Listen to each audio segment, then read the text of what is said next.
There's a moment when the mask slips. You see them for who they really are. And they know you see them. This is where things get interesting. Now, before we go further, let me be clear. When I say evil, I don't mean the villains in capes twirling their mustaches. I'm talking about the people who move through the world with calculated harm. The ones who thrive in manipulation, deceit, and power. And when they realize they've been caught, they don't retreat. Oh no, they escalate. When someone who operates with deception realizes you've uncovered the truth, their immediate response is rarely an outright admission of guilt. Instead, they retreat into evasion and denial. Because for them, self-preservation isn't just a preference, it's a survival mechanism. They don't panic, at least not on the surface. Instead, they act as if nothing has changed. They carry on as though you never saw what you saw, never heard what you heard, and never pieced together the puzzle that exposes them.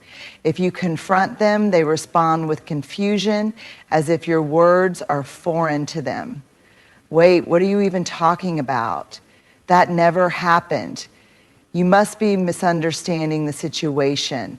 The goal isn't just to deny, it's to make you second guess yourself. They want you to question your own reality, to wonder if maybe, just maybe, you got it all wrong. And here's where it gets tricky, because if they do it well enough, you might start to believe them. You might replay events in your mind, trying to pinpoint where you misinterpreted things. You might tell yourself, maybe I overreacted. Maybe I read too much into it. Maybe I'm being unfair. That's the power of denial. It plants doubt. And doubt is a slow poison, the art of gaslighting. At its core, evasion and denial are often laced with gaslighting, a tactic designed to make you feel unstable or irrational for even bringing up the truth. They don't just deny facts, they deny your ability to perceive reality correctly. You could show them proof, messages, recordings, eyewitness accounts, and they'll still look you in the eye and say, that's not what happened. They'll rewrite history in real time. They'll downplay, reframe, or flat out reject the evidence. And if you push back, they'll shake their head with a mix of pity and amusement, as if to say, wow, I can't believe you think that. And suddenly, instead of focusing on their actions, you find yourself defending your own perception. You're explaining, proving, justifying, while they sit back and watch you unravel. Feigning innocence and playing dumb when outright denial isn't enough, they shift tactics. They act confused. They claim they don't remember. They furrow their brows and say, I honestly have no idea what you're talking about. They pretend to be so far removed from the situation that it becomes exhausting for you to even continue the conversation. And that's intentional. They want you to give up. They want you to get tired of fighting, of pushing, of trying to make them see the truth, because they have no intention of seeing it. Their innocence is a performance. And like any good performance, it's convincing. Why do they do this? Because for them, truth is dangerous. If they admit what they did, they have to deal with the consequences, whether that's losing trust, facing accountability, or having to change their behavior. And most of the time, they aren't willing to do that. Denial is their shield, evasion is their escape route. If they can make you believe that there's no fire, then they don't have to worry about putting it out. What can you do? Hold your ground. Trust what you saw, trust what you know. Because if someone is working this hard to deny reality, it's not because you're wrong, it's because they're afraid of what happens if you stop believing their lies. Once an individual who thrives on deception realizes that you see through them, they don't back down, they double down. This is when the manipulation not only continues but intensifies. They know they're exposed, and instead of taking responsibility, they shift into overdrive, using every trick in the book to regain control. Because for them, it's never about the truth, it's about power. At this stage, They're no longer just covering their tracks. They're actively working to distort your perception, control your emotions, and force you into submission. Their goal? To make you question yourself, to silence you, and to ensure that their version of reality prevails. Turning up the gaslighting. If they were gaslighting you before, now they're turning up the heat. Instead of simply denying the truth, they make you feel like you're crazy for even considering it. They don't just say, that never happened. Now they say, I can't believe you would even think that of me. Wow, you must be really paranoid. This is why people don't trust you. You always assume the worst. Notice the shift. Instead of just refuting the facts, they attack your credibility. They make you feel like the problem isn't what they did, it's you for noticing it. If they can make you question your own judgment, they win. Because once doubt creeps in, you become easier to control. Emotional manipulation, playing the victim, one of their most powerful weapons is flipping the script. If you confront them, if you hold them accountable, they don't just defend themselves, they become the victim. I can't believe you'd accuse me of that. After everything I've done for you, this is how you treat me? You're hurting me by even suggesting this? They turn the conversation away from their actions and onto their feelings. Suddenly, you're no longer talking about what they did. You're being forced to comfort them, to reassure them, to apologize. And if you refuse, they escalate. They might cry. They might rage. They might withdraw completely, giving you the silent treatment so that you feel guilty instead of them. It's all about making you feel responsible for their emotions, so you back off from holding them accountable, rewriting the narrative. They know that perception is everything. If they can't convince you that you're wrong, they'll start working on everyone around you. This is where they begin twisting the story. They plant seeds of doubt in others before you can even speak up. They'll say things like, I don't know what's going on with them lately. They've been acting really paranoid. They're just looking for something to be mad about. I think they're struggling emotionally. I'm worried about them. Now, instead of people believing you when you expose them, they've already been primed to think you're the unstable one. By the time you come forward, their web of deception is already in place. Triangulation. Pitting people against each other. If they really want to maintain control, they won't just manipulate you, they'll manipulate others to fight their battles for them. They'll go to mutual friends, family members, or colleagues and create division. They'll say, I don't want to cause drama, but they've really been acting strange. I just want to make sure you see both sides of the story. I hate being caught in the middle, but I think you should know what's really going on. Now, people you once trusted start distancing themselves from you. You feel isolated. You feel like the bad guy. And the manipulator, they sit back and watch as their work takes effect, all while pretending to be the innocent party caught in the crossfire.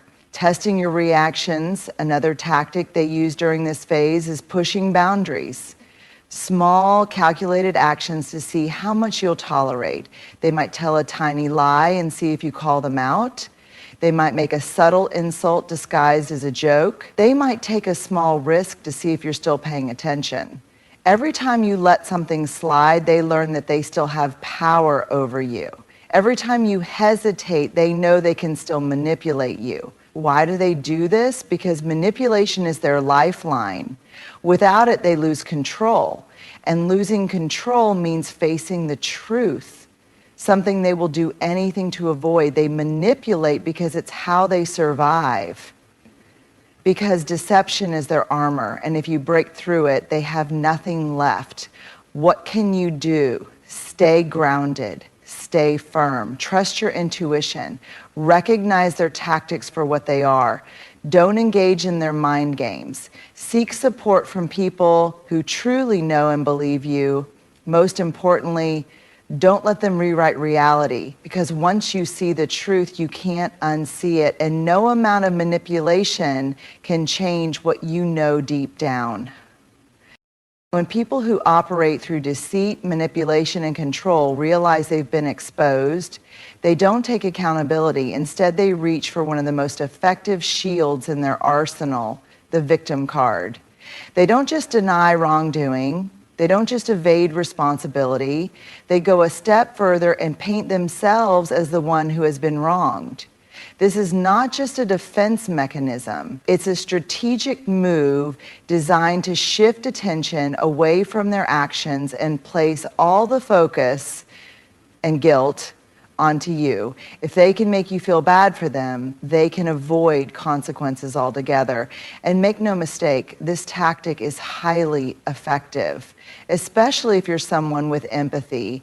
Because when a person plays the victim, your natural instinct might be to comfort, protect, or even second guess yourself. And that's exactly what they want. How they play the victim, there are many ways they do this, but here are the most common.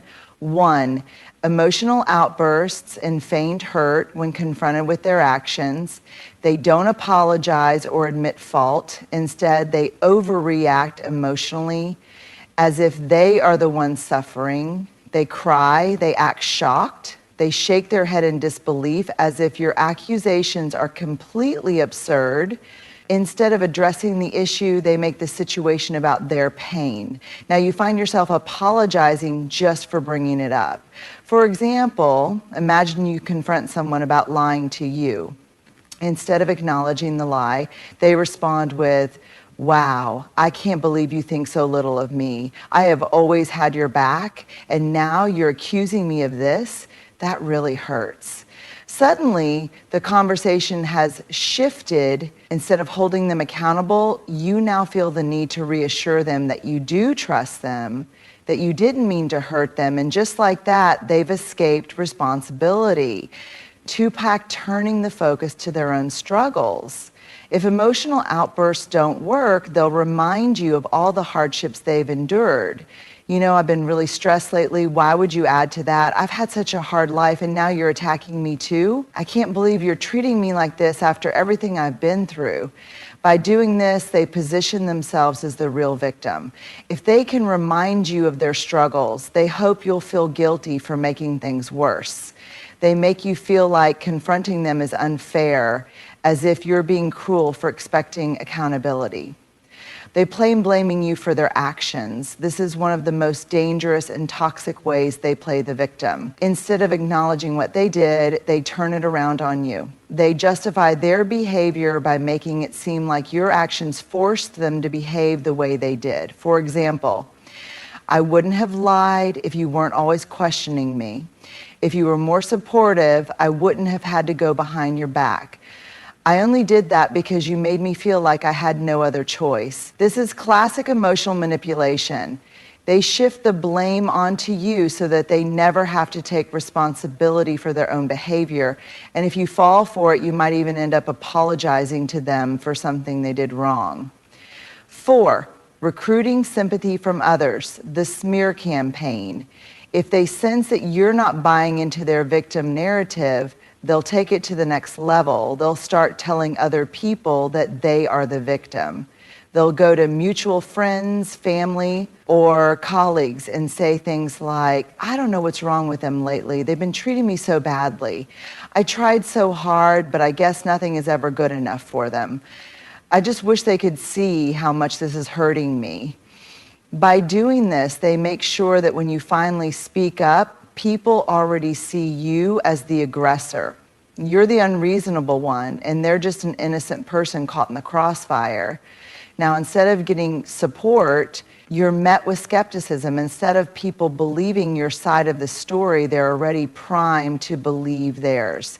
And what's worse, if you try to defend yourself, it only reinforces their victim narrative. "See, look at how they're treating me. I told you they were attacking me." This is called DARVO. Deny, attack, reverse victim, and offender.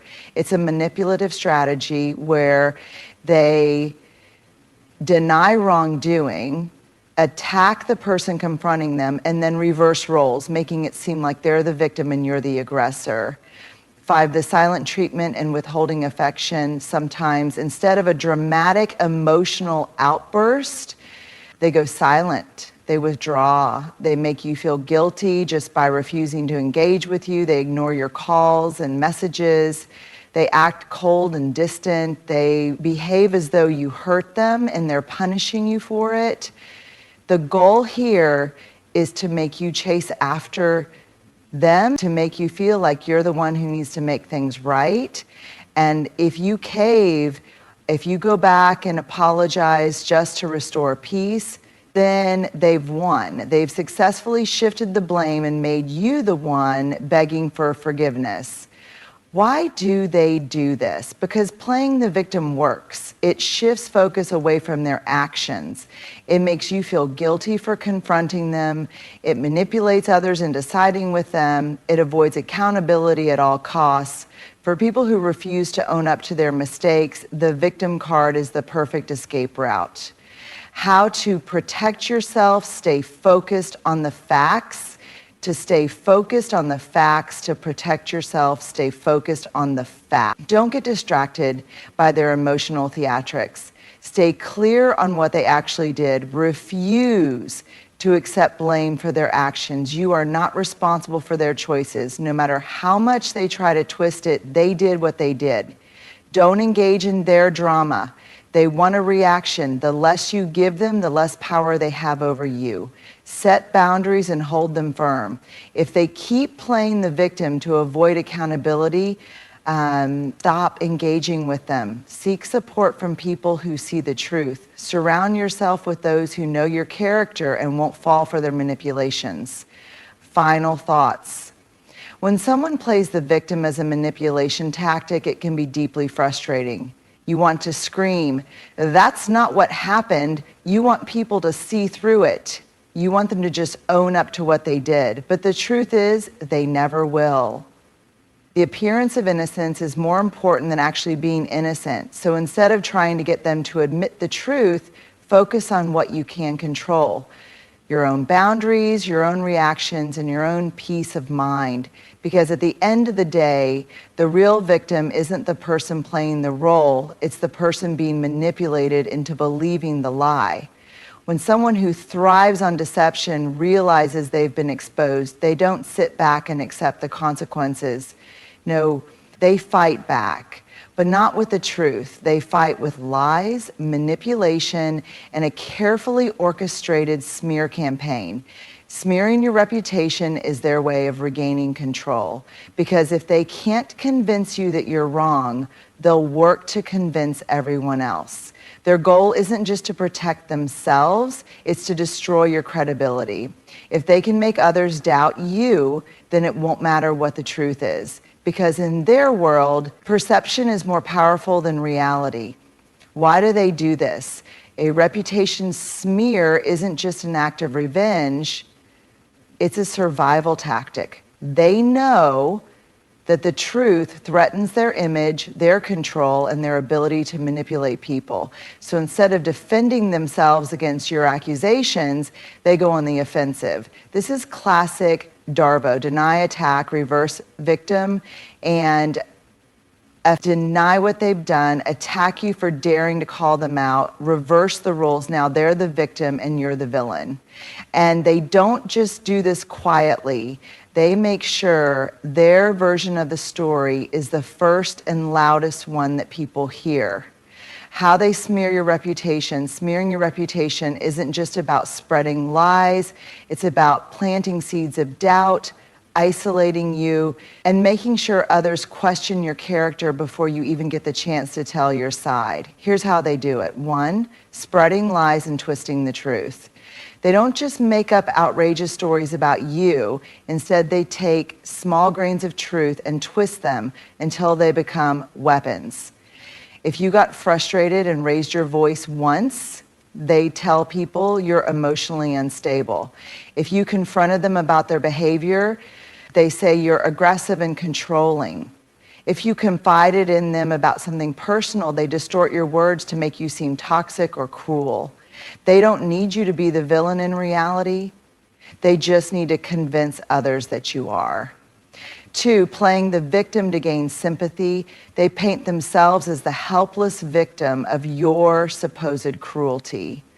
I don't know what happened to them. They just turned on me. I tried so hard, but I guess nothing was ever good enough.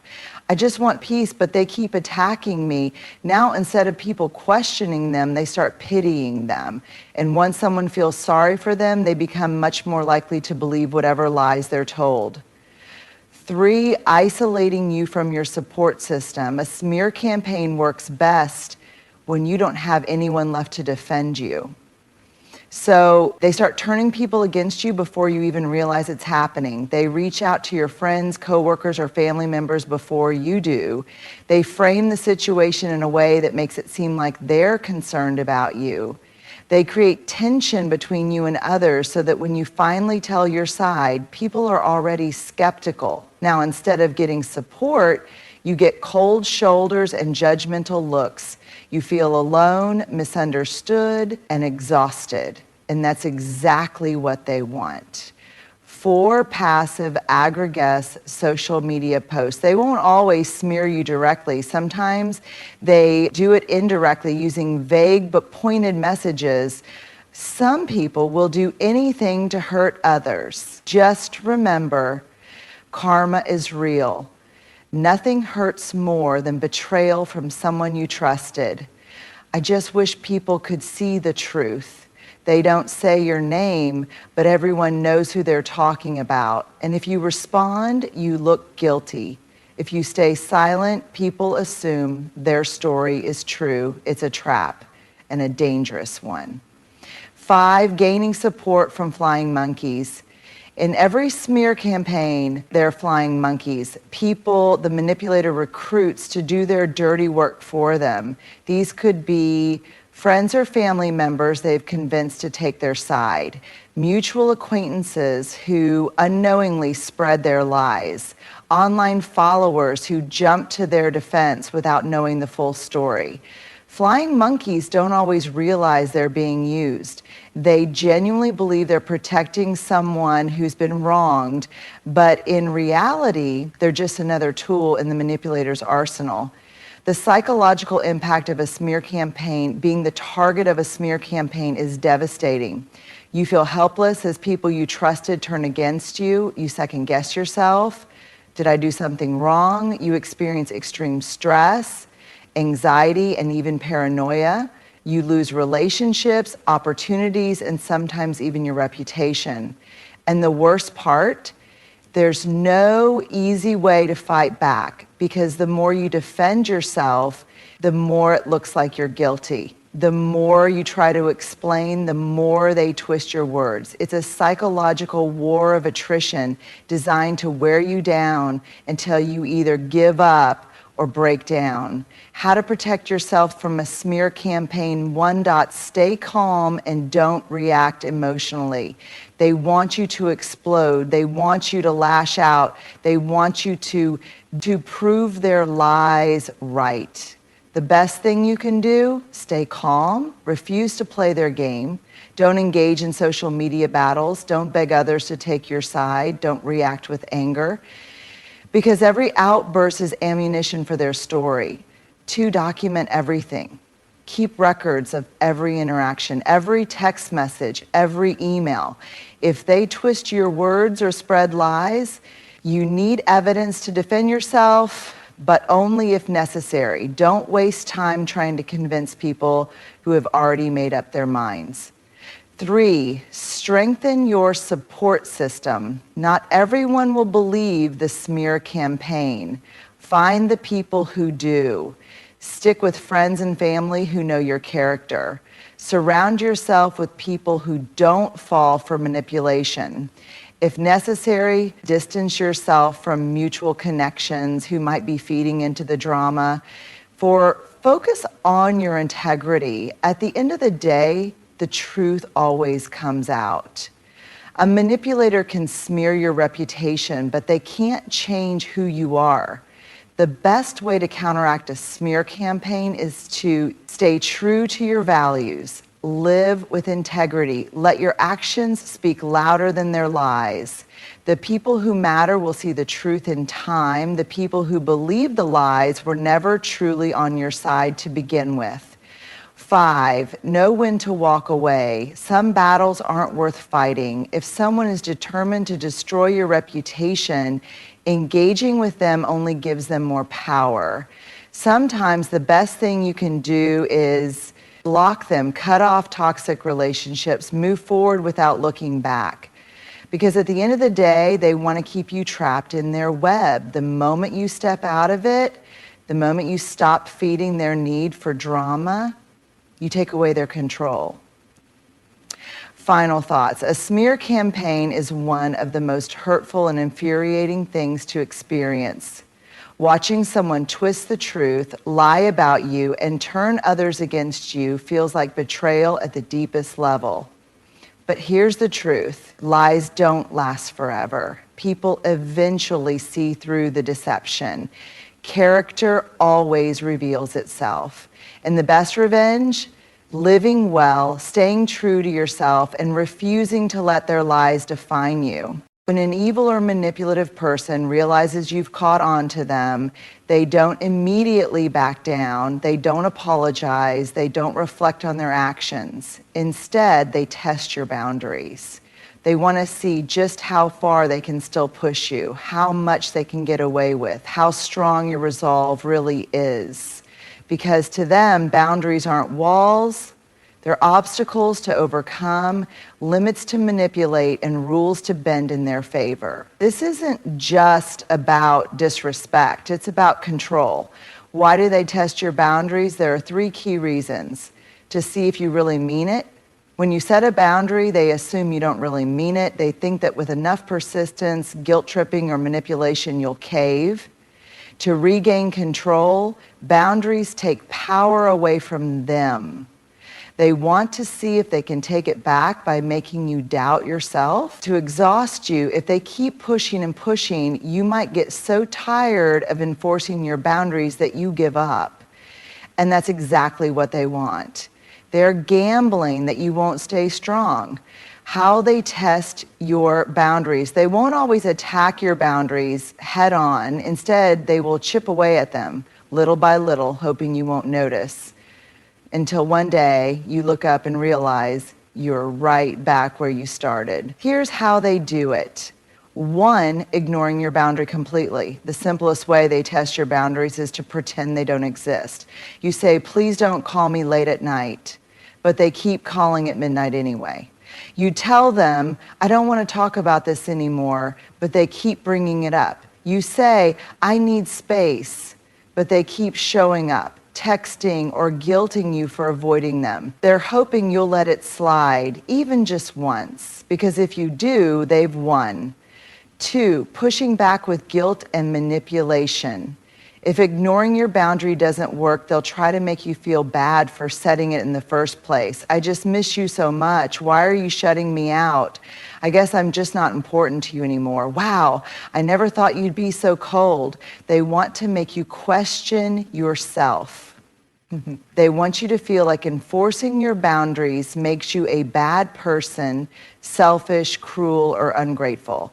This is a manipulation tactic designed to make you lower your defenses so they can continue their behavior without consequences. 3, testing in small ways first instead of crossing the boundary outright. They start small. If you ask them not to text you after 10 p.m., they send a message at 10:05 p.m., then 10:15, then 10:30.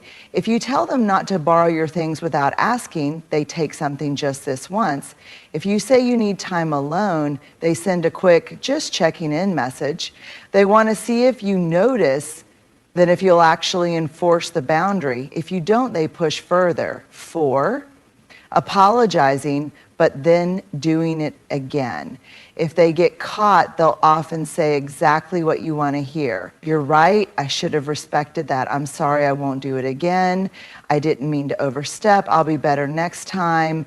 But their actions don't match their words. Days, weeks, or even months later, they do it again.